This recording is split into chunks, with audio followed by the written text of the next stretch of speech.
And here is Aman Sharma telling you all about Prime Minister Narendra Modi as he is going to be addressing the Summit of the Future at the UNGA. Let's take a look.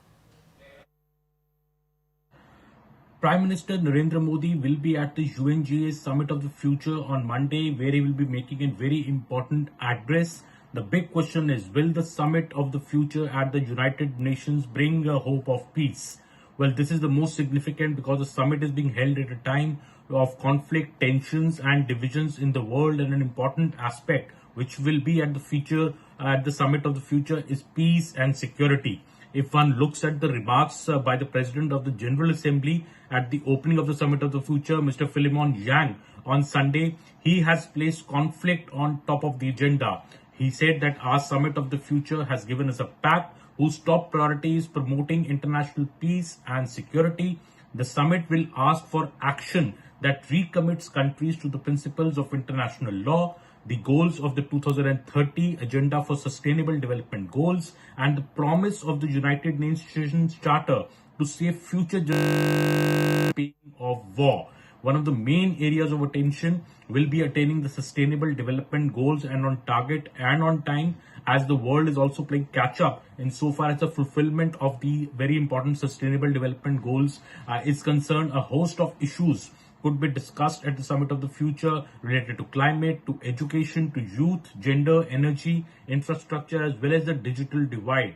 An outcome document pact for the future is expected to be adopted by the world leaders, and India has been a pioneer when it comes to climate, renewable energy and digital public infrastructure. The Prime Minister Narendra Modi's address on the occasion could cover India's efforts towards, perhaps working towards a peace between Russia and the Ukraine war, the Israel and the Palestine wars. Also, the Prime Minister could speak about India's record when it comes to working in the field of climate. India is the only country among the Paris Accord which has achieved its climate objectives way ahead of time.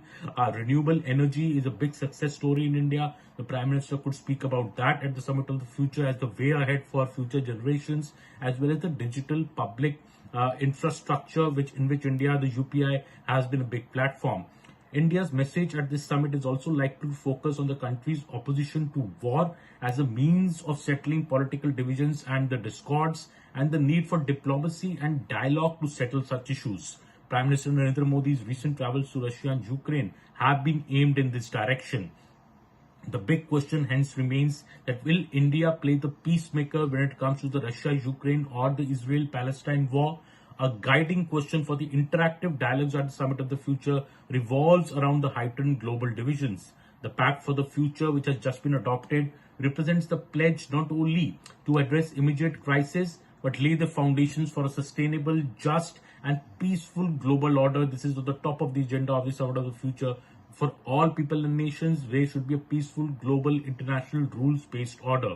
A future where peace transcends the mere absence of conflict and is grounded in the justice, inclusion and equality. This is the agenda of the Summit of the Future, a keenly awaited address by Prime Minister Narendra Modi at the Summit of the Future at the UNGA, when he'll be speaking, and there'll be a discussion on how to achieve these objectives of a world free of war and a world full of peace.